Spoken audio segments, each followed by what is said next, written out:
kita buka Alkitab kita bersama di dalam Roma pasal 12. Roma pasal 12 dan kita akan lihat ayat yang pertama. Roma 12 ayat 1. Ya, kalau sudah dapat kita baca bersama-sama karena hanya satu. 1, 2, 3. Karena itu saudara-saudara, demi kemurahan Allah, aku menasihatkan kamu supaya kamu mempersembahkan tubuhmu sebagai persembahan yang hidup, yang kudus dan yang berkenan kepada Allah. Itu adalah ibadahmu yang sejati. Kita berdoa. Bapa di surga, kami bersyukur untuk kasih setia kepada kami. Tuhan, kami telah membaca satu prinsip, suatu pengajaran yang Kau tuliskan melalui Rasul Paulus, dan dia menuliskannya untuk orang-orang percaya, bukan hanya yang di Roma 2000 tahun yang lalu, namun untuk orang percaya sepanjang zaman, termasuk kami, Tuhan. Oleh karena itu, kiranya Kau menolong, Roh Kudus bekerja, supaya setiap orang dalam kami, setiap orang dapat mengikuti kehendak-Mu dan kebenaran-Mu. Kami berdoa dalam nama Yesus Kristus. Amin. Baik, hari ini tema yang diberikan adalah hakikat persembahan. Hakikat persembahan, atau kita bisa bilang juga persembahan yang hakiki.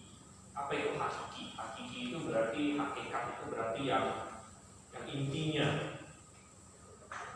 Kalau sesuatu benda atau sesuatu hal, bisa jadi ada hal-hal yang bukan intinya, bukan hakikatnya. Nah, misalnya Anda pergi sekolah, hakikatnya apa di situ? Hakikatnya Anda mendapat ilmu, hakikatnya Anda belajar, Anda memperoleh sesuatu, itu kan hakikat Anda pergi sekolah. Nah, mungkin ada hal-hal lain yang bukan hakikat. Misalnya Anda ke sekolah, bisa juga main-main, ada mainnya, oke, itu bukan hakikatnya. Anda ke sekolah, bisa juga misalnya ada sekolah yang menyediakan makan, dapat makan di situ, ya, oke, tapi itu bukan hakikatnya. Jadi dalam banyak hal tentu ada yang kita sebut hakikat atau inti dari benda tersebut, dan ada yang bukan hakikat.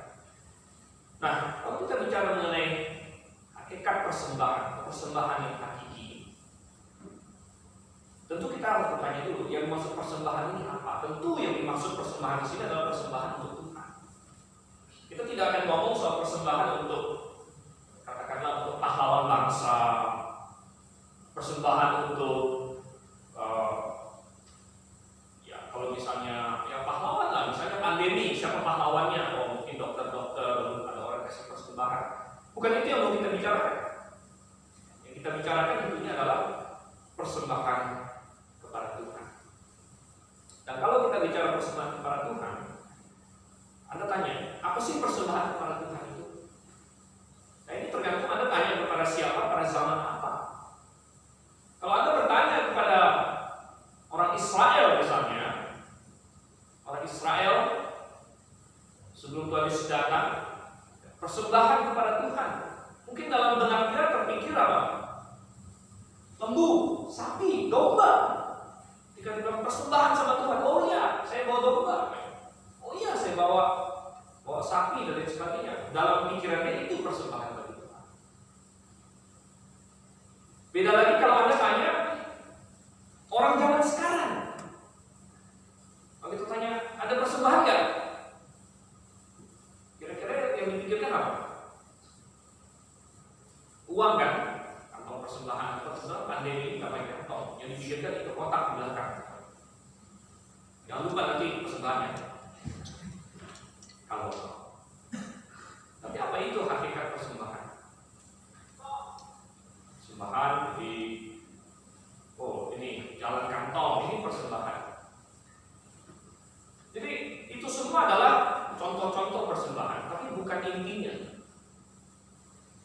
bukan intinya. Dan kalau kita bicara mengenai inti dari persembahan, dan kita bicara mengenai persembahan yang kepada Tuhan, maka kita bicara, coba kita lihat ayat yang tadi kita baca di Roma 12 ayat 1. Karena itu saudara-saudara, demi kemurahan Allah aku menasihatkan kamu, supaya kamu mempersembahkan tubuhmu sebagai persembahan yang hidup, yang kudus dan yang berkenan kepada Allah. Itu adalah ibadahmu yang sejati. Persembahan yang hakikat adalah harusnya persembahan yang berkenan kepada Allah. Persembahan karena kita mau mempersembahkannya kepada Tuhan. Kalau ada cari hadiah, pernah nggak ada cari hadiah khusus orang? Pernah ada membeli hadiah khusus orang? Mungkin orang tuamu, mungkin saudaramu, mungkin temanmu. Anda pengen beli hadiah untuk dia. Kira-kira yang dipertimbangkan apa? Selain mungkin harga dan sebagainya, yang dipertimbangkan adalah orang itu bakal suka. Saya mau kasih dia hadiah, dia akan suka. Kalau kita bicara mengenai persembahan kepada Tuhan, Rasul Paulus sudah menuliskannya. Oh, persembahan yang kepada Tuhan itu harusnya persembahan yang berkenan kepada Tuhan. Berkenan kepada Tuhan. Dan hari ini, saya ingin kita melihat dari ayat ini, seperti apa persembahan yang berkenan kepada Tuhan. Dan dari situ kita bisa tahu apa hakikat persembahan yang Kristiani sesungguhnya. Nah, saya akan bagi menjadi tiga hal yang diajarkan oleh ayat ini. Apa sih persembahan yang berkenan kepada Tuhan? Dan yang pertama, itu ada di akhir dari ayat ini. Ketika dikatakan, supaya kamu mempersembahkan tubuhmu sebagai persembahan yang hidup, yang kudus dan yang berkenan kepada Allah, itu adalah ibadahmu yang sejati. Jadi nomor satu, persembahan yang berkenan kepada Tuhan haruslah dikatakan ibadah yang sejati. Nah, sebenarnya kata dibalik sejati di sini adalah satu kata yang sangat menarik. Di dalam bahasa Yunani-nya dia memakai kata logiken. Logiken. Kira-kira Anda terpikir apa kalau Anda mendengar kata logiken? Kita terpikir logika. Dan memang itu akar kata dari kita logika. Jadi sebenarnya dalam bahasa aslinya dikatakan itulah pelayananmu yang logiken. Sehingga dalam KJV dia terjemahkan your reasonable service. Reasonable maksudnya masuk akal, logis. Persembahan yang logis. Jadi nomor satu kita melihat persembahan yang berkenan kepada Tuhan adalah persembahan yang masuk akal, yang logis. Artinya Tuhan ingin kita memiliki motivasi yang benar kalau memberikan persembahan. Motivasi yang benar. Dari motivasi yang benar inilah akan muncul semua atribut-atribut yang lain yang akan kita bahas selanjutnya. Mengapa kita memberikan persembahan? Paulus bilang, persembahkanlah tubuhmu karena itu adalah pelayananmu yang logis, yang sudah semestinya. Kenapa mesti? Kenapa harus? Kenapa saya perlu memberikan persembahan kepada Tuhan? Pertanyaannya. Dan jawabannya adalah Alkitab berkata, kita mengasihi karena Ia terlebih dahulu mengasihi kita. Kita memberikan persembahan kepada Tuhan karena Tuhan telah terlebih dahulu mempersembahkan yang paling berharga untuk kita. Coba kita buka dalam Filipi pasal 2. Filipi pasal 2 ayatnya yang kelima.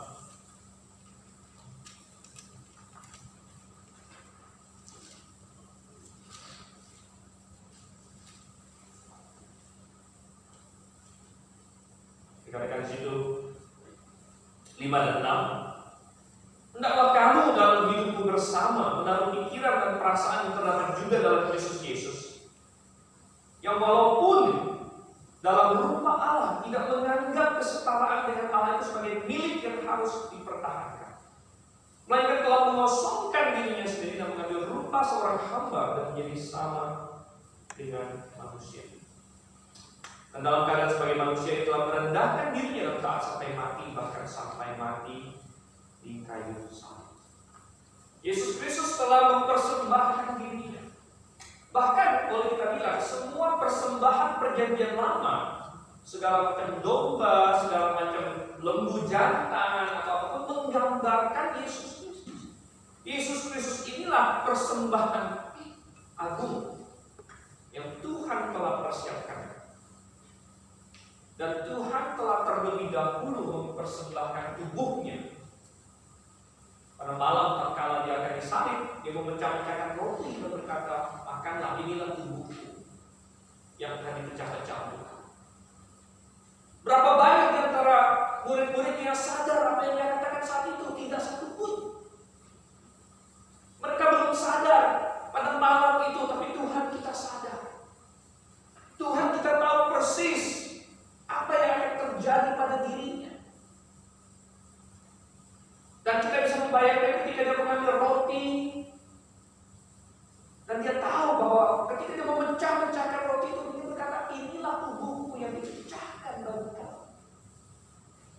Dia tahu bahwa tidak lama kemudian, kurang dari 24 jam, tubuhnya akan dipecah, punggungnya akan dirobek, kulitnya akan ditusuk oleh duri, sisinya akan ditombak, tangannya akan ditusuk oleh paku, kakinya akan ditusuk. Dan kita tidak tahu suara Yesus seperti apa. Ketika dia berbicara dan berkata, inilah tubuhku yang dipecah-pecah untuk kalian. Adakah di antara murid-muridnya yang mungkin bisa mendeteksi suatu kesedihan dalam suara guru mereka? Lalu ketika dia mengambil cawan, berkata, inilah darahku yang ditumpahkan untuk kalian, yang tercurah untuk kalian. Tidak ada di antara mereka yang paham. Dan tidak tercatat, mereka bertanya, Tuhan, apa maksudnya darahku? Darahku tercurah, kenapa Tuhan?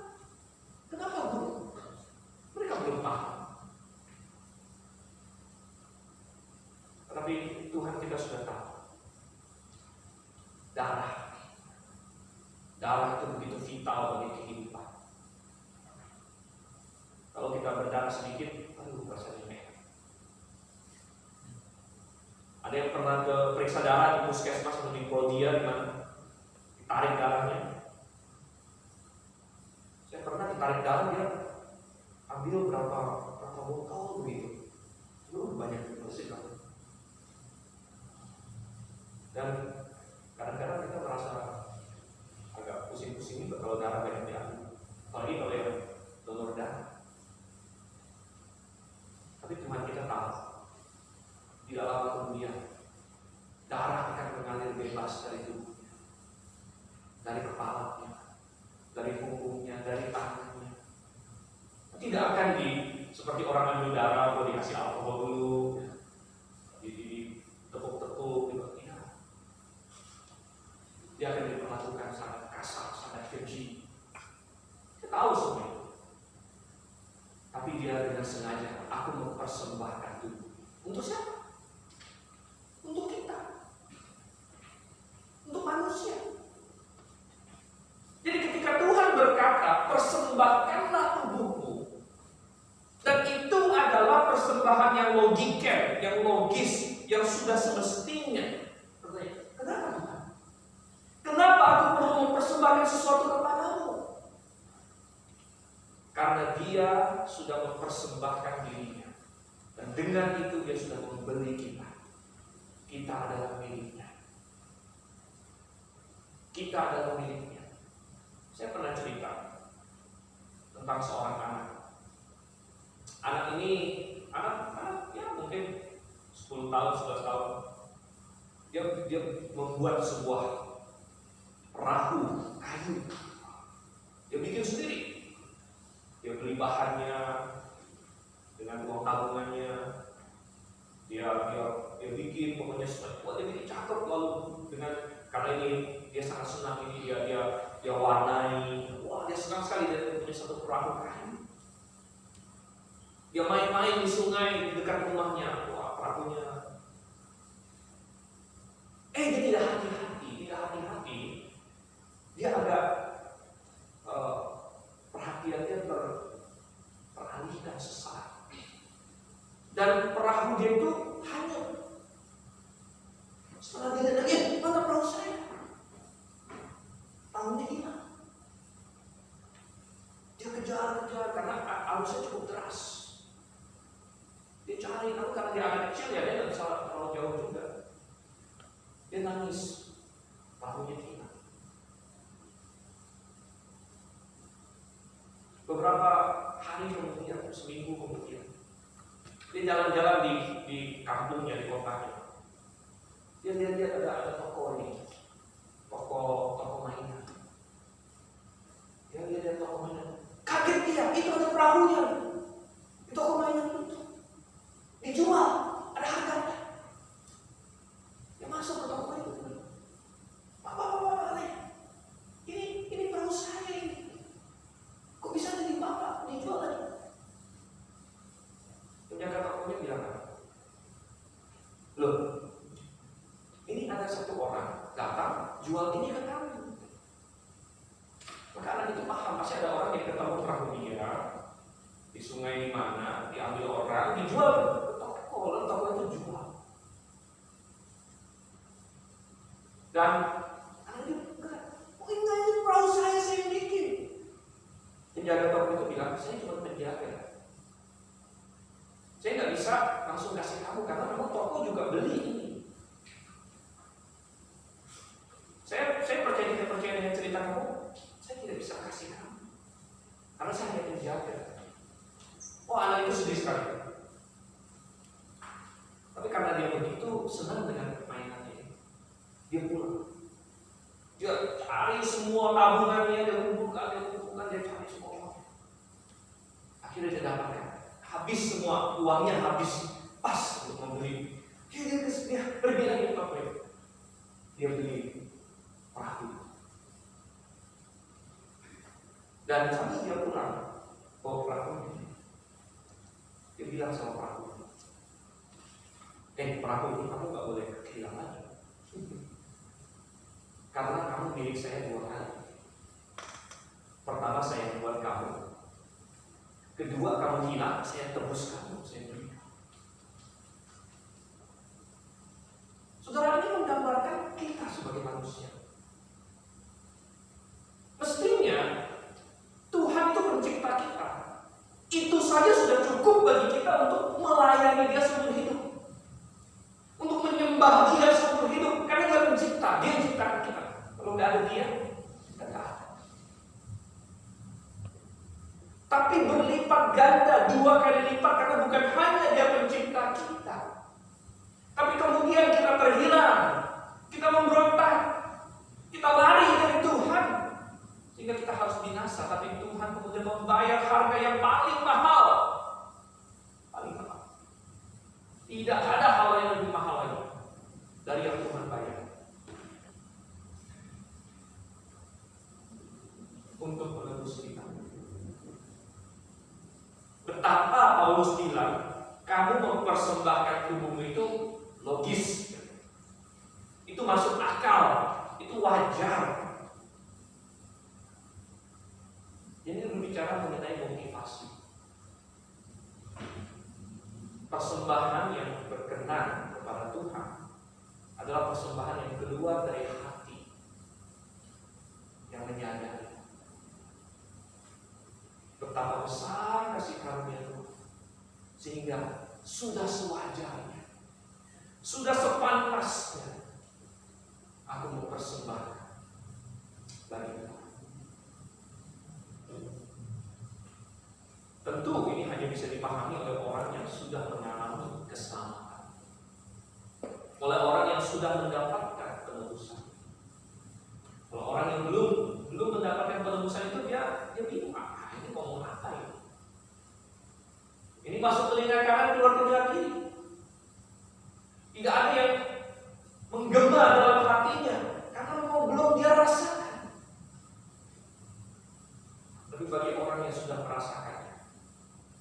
sudah merasakan bahwa tadinya saya adalah orang yang harus binasa,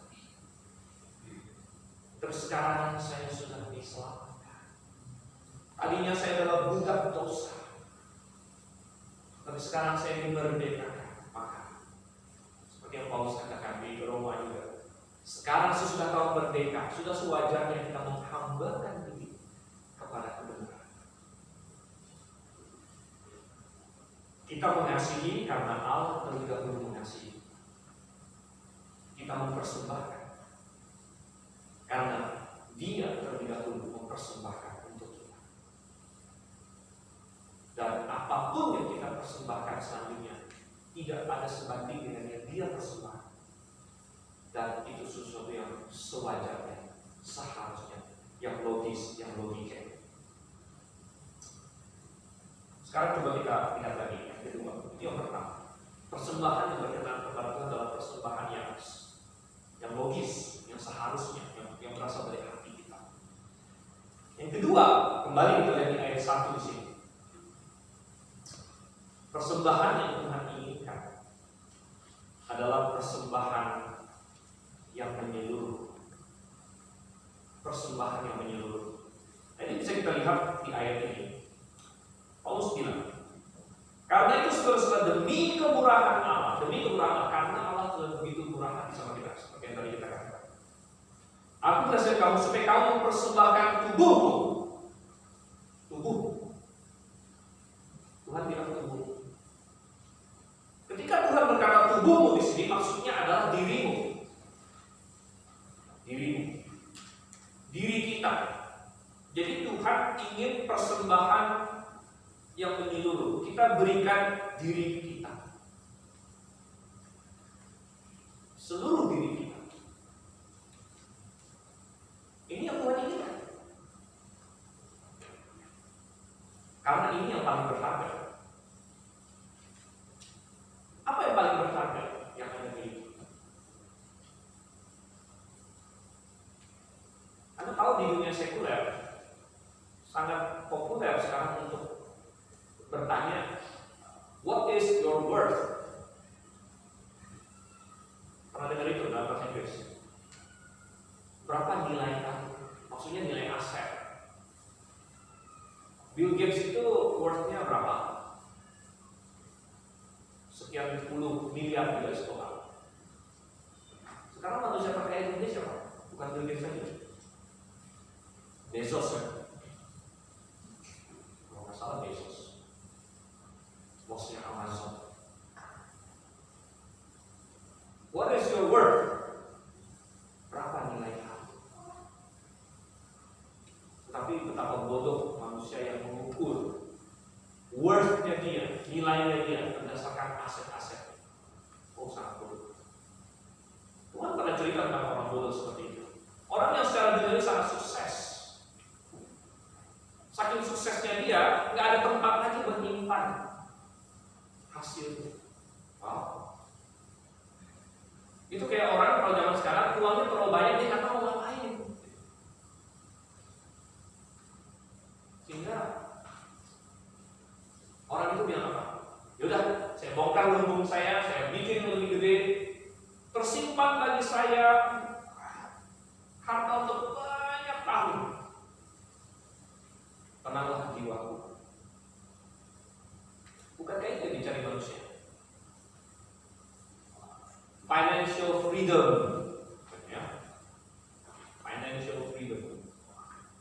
Ini orang yang saking kayanya, dia bingung mau taruh uang di bank mana, dia bikin bank sendiri gitu. Udah, bank ini udah gak cukup nih, saya bikin bank dari bank saya sendiri. Ini orang yang orang bilang uangnya nggak habis dimakan 7 turunan. Tapi saudara satu Tuhan berkata, angka bodohnya, malam ini juga nyawamu diminta dulu. Dan kemudian apa gunanya semua itu siapa? Dan Tuhan pernah berkata, apakah keuntungan seorang jika ia mendapatkan seluruh dunia, namun kehilangan nyawa?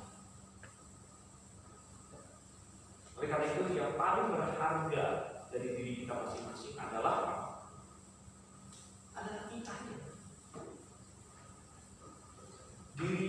jiwa kita, tubuh kita, kehendak kita, hati kita. Ini yang Tuhan ciptakan sebagai gambar dan rupanya. Nah, ini yang paling berharga. Dan Tuhan berkata, persembahan yang berkenan kepada Tuhan adalah persembahan yang menyeluruh. Persembahkanlah dirimu kepada Tuhan. Bukan berarti semua persembahan yang ada gunanya bagus. Tetapi kalau kita kasih persembahan yang lain, karena kita sudah mempersembahkan diri kepada Tuhan, nah ini luar biasa. Ini memang sepantasnya. Tapi kalau kita mempersembahkan yang lain, karena kita tidak mau mempersembahkan diri kita, kira-kira Tuhan berdengar nggak? Seolah Tuhan bertanya begini, kamu mengasihi aku nggak? Mengasihi Tuhan. Apa yang rela kamu berikan Tuhan? Apa ya? Kita daftar yang paling berharga yang kita miliki apa sih? Di sini rata-rata masih muda ya. Aset belum terlalu banyak. Belum. Ya, tapi siapa tahu ada yang di kampung punya rumah gitu kan? Aku aja deh. Gak bakal ditagih SKS kok. Siapa tahu di kampung punya tanah atas nama kamu, udah diwariskan. Kita daftar, aset saya apa sih? Yang saya bisa kasih sama Tuhan apa sih?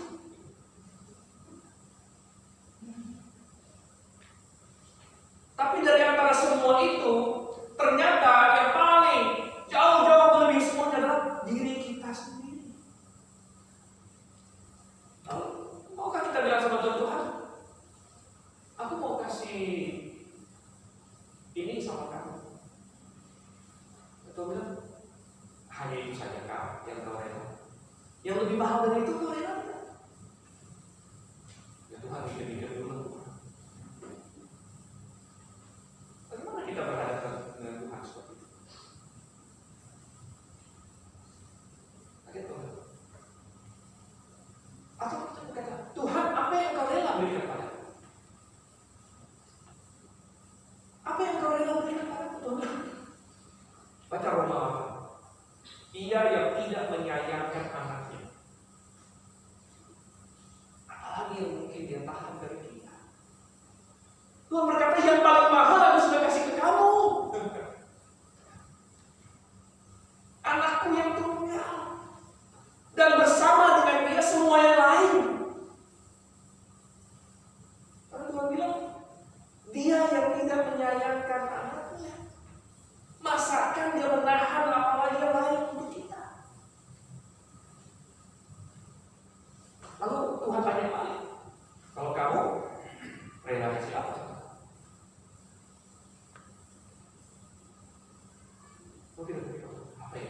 Apa ya? Kau bilang gak usah pusing-pusing. Aku kasih tahu, yang paling berharga yang kamu miliki bukan uang kamu, bukan harta kamu, bukan rumah kamu, bukan apa kamu. Yang paling berharga yang kamu miliki adalah dirimu sendiri. Dirimu sendiri. Karena engkau diciptakan menurut gambar dan rupa Allah. Dirimu sendiri ini yang paling berharga. Dan Tuhan bilang, persembahkanlah dirimu sebagai persembahan yang sewajarnya, yang logis, yang berkenan kepada Tuhan. Dan kalau kita melakukan itu, maka semua yang lain tidak ada masalah. Coba kita buka dalam 2 Korintus. 2 Korintus 8.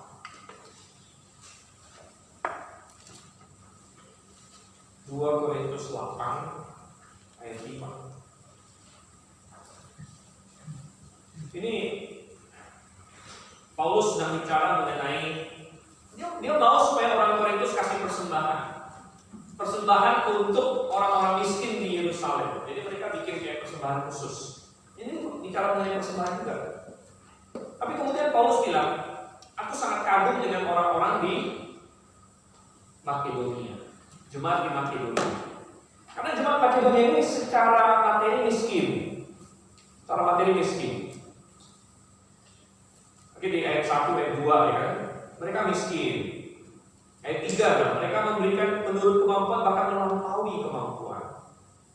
Ayat 4, mereka mendesak kami untuk bisa ikut ambil bagian.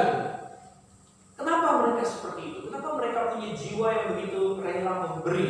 Rahasianya ada di ayat 5. Mereka memberikan lebih banyak daripada yang kami harapkan. Mereka memberikan diri mereka. Pertama-tama kepada Allah, kemudian oleh karena kehendak Allah juga kepada kami. Mengapa orang-orang Makedonia ini luar biasa? Karena mereka telah memberikan diri mereka. Jadi kalau diri kita sudah diberikan kepada Tuhan, maka kita ikut kehendak Tuhan. Kalau Tuhan bilang kasih persembahan apa ya? Ya karena diri saya sudah dikasih gitu kan.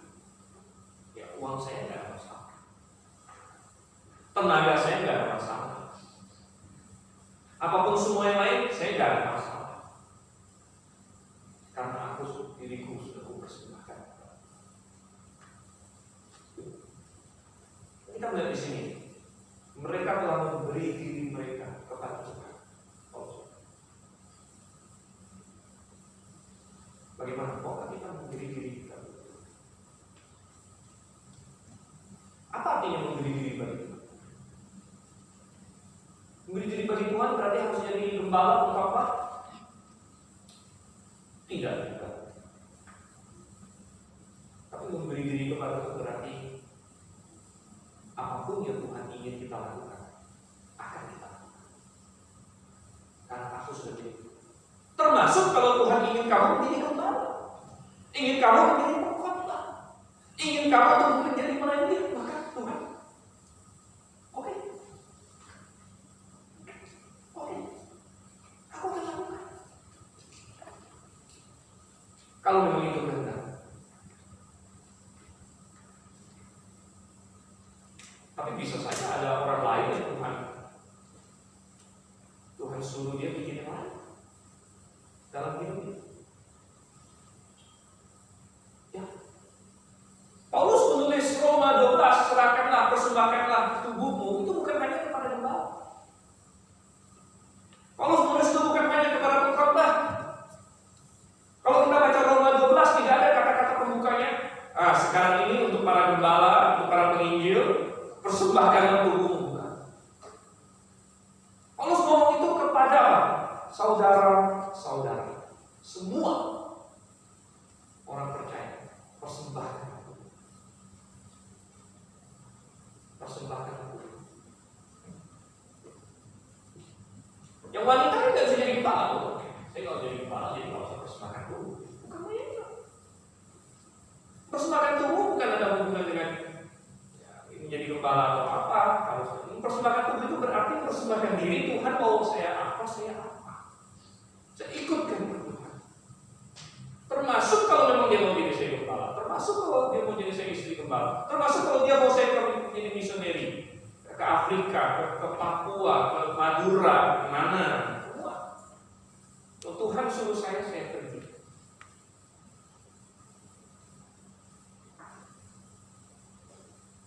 Di Amerika, waktu saya di Afrika, saya banyak ketemu misioneri. Ada satu misioneri ke Haiti, Anda tahu Haiti ya? Tahu nggak negara Haiti? Haiti itu di Amerika Tengah sana, daerah Karibia. Kebetulan dia berkunjung ke gereja saya, waktu ke gereja yang kita. Dia cerita kepada kami kesaksian. Kenapa dia bisa jadi misioneri ke Haiti? Jadi waktu dia masih SMA, mereka pernah bikin namanya mission trip. Jadi kayak anak-anak SMA itu jalan-jalan ke ladang misi, ya. Mungkin diundang oleh misioneri yang sudah ada untuk melihat-lihat. Dia diundang ke Haiti, dia ikut. Sampai di Haiti dia lihat, waduh ini negara terbelakang sekali, susah semuanya, negara miskin. bilang sama Tuhan, Tuhan, saya mau pergi kemanapun selain ke hati.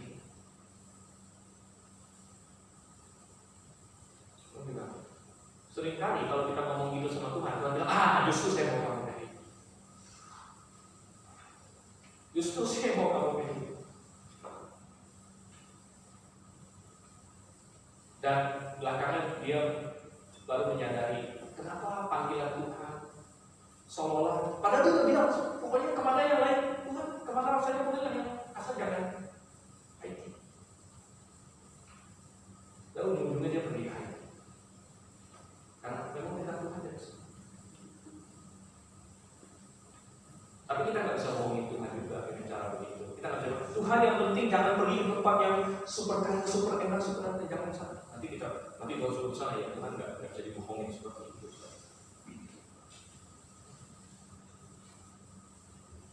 Yang penting kita ikut kehendak Tuhan.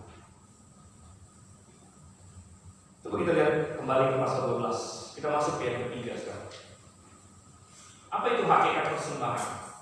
Persembahan yang berkenan kepada Tuhan, persembahan yang menyeluruh, persembahan yang logis, kembali logis, persembahan yang menyeluruh, dan yang ketiga, persembahan yang hidup dan kudus. Ini saya gabung menjadi satu. Persembahan yang hidup dan yang kudus. Nanti katakan, supaya kamu mempersembahkan tubuhmu sebagai persembahan yang hidup, yang kudus. Ini yang berkenan kepada Allah. Jadi persembahan kita adalah persembahan yang hidup dan kudus. Apa maksudnya?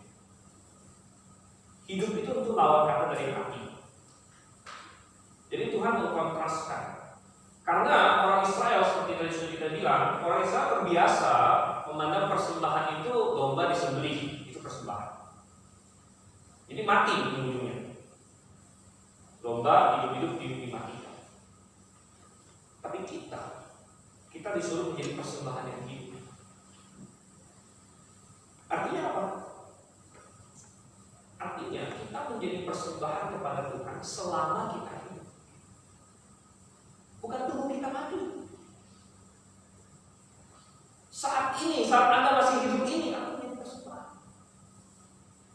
Banyak orang bilang begini, banyak orang Kristen, saya nggak tahu pernah nggak Anda berandai-andai kalau misalnya ada penganiayaan. Kalau tiba-tiba dari kita lagi ngomong begini, perang itu pintu dibobol, pintu kaca. Lalu masuklah di sini orang-orang pakai pakaian hitam-hitam, bawa golok, masing-masing orang ditangkap, taruh celurit.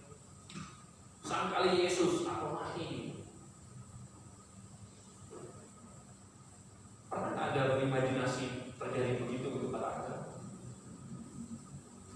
Anda berkata, kalau saya menghadapi seperti itu, saya akan pilih mati. Saya tidak akan menyembah Tuhan. Bagus. Anda punya tekad seperti itu bagus. Tapi saya rela mati untuk kau. Hati-hati, jangan berkata seperti itu dari kesombongan. Kalau berkata seperti itu dari hati yang rendah hati, Tuhan tolong aku ingin setia padamu. Tapi kalau ngomong itu dengan sombong, ingat, ada satu orang pernah ngomong itu dengan sombong, namanya Petrus. Enggak lama kemudian, enggak sampai 24 jam, Tuhan bilang, kamu mau mati saya? Sebelum ayat berkokok, kamu sudah serta aku 3 kali. Banyak orang berpikir kalau saya harus mati bagi Kristus, saya akan mati bagi Kristus. Tetapi yang mereka lupa adalah Tuhan belum suruh mereka mati, Tuhan suruh mereka hidup. Hidup bagi Kristus. Kamu adalah persembahan hidup. Bukan tunggu kamu mati baru kamu jadi persembahan. Sekarang kamu hidup ini kamu persembahan.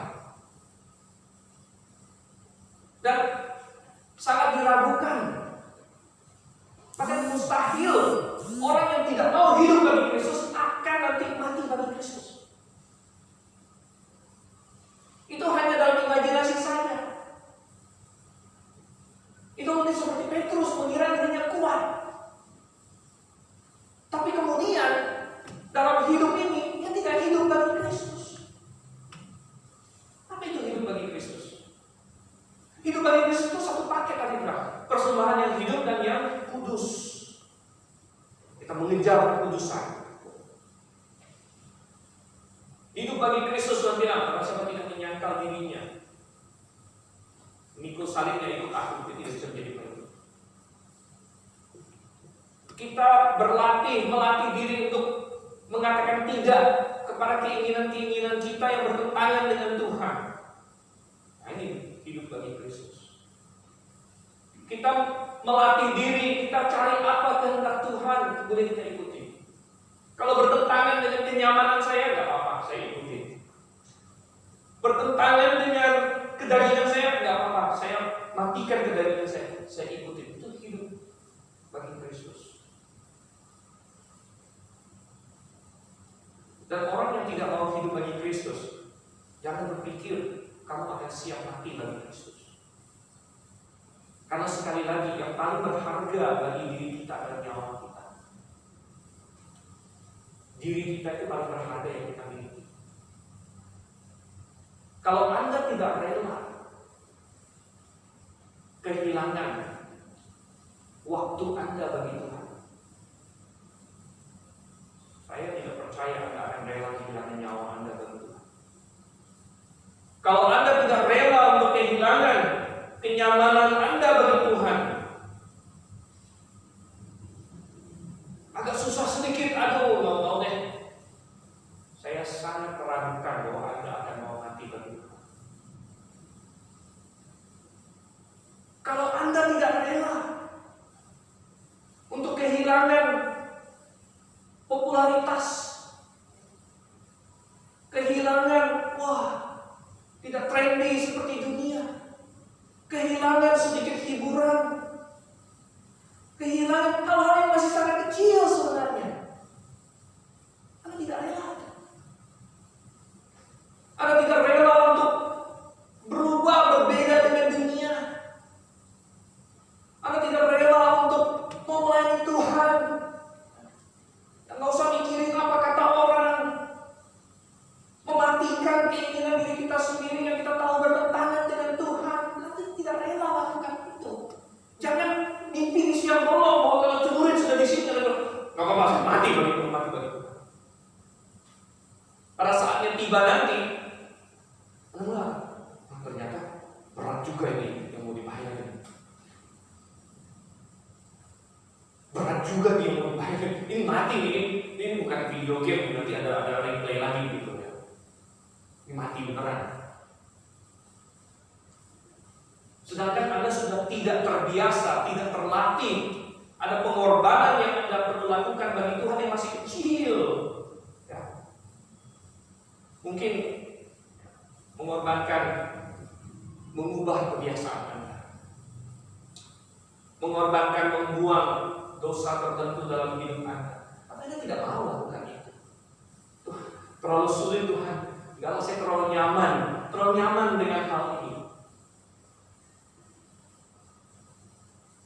Untuk hal itu aja Anda nggak mau kasih sama Tuhan. Anda nggak mau, jangan mimpi di siang bolong bahwa nanti kalau sudah ada serapan di depan Anda, atau pahalanya Anda diikat, Anda disiksa, maka Anda akan berkata, Tuhan, aku akan tetap bagi Engkau. Ini tuntutan yang lebih kecil aja Anda ogah bersama Tuhan. Oleh karena itu Tuhan berkata, persembahan yang hidup. Tuhan belum suruh mati. Jangan pikir nanti ketika saya mati, saya menjadi persembahan bagi Tuhan. Ya, mungkin kalau kasih karunia Tuhan bagi kita, tapi belum. Saat ini Tuhan suruh kamu hidup bagi Tuhan. Hidup menjadi saksiku, hidup menjadi terangku, hidup mengejar kekudusan, persembahan yang hidup dan yang kudus, yang menjadi berbeda dengan dunia ini. berbeda dalam cara pandang kita, dalam kesukaan-kesukaan kita, dalam filosofi kita. Maka kita bisa menjadi persembahan yang berkenan kepada Tuhan. Jadi apa itu hakikat persembahan? Ya, tergantung Anda mau kasih ke siapa. Kalau Anda mau persembahkan sama Tuhan, maka itu harus berkenan kepada, karena Dia mencipta kita, Dia juru selamat. Mari kita berdoa.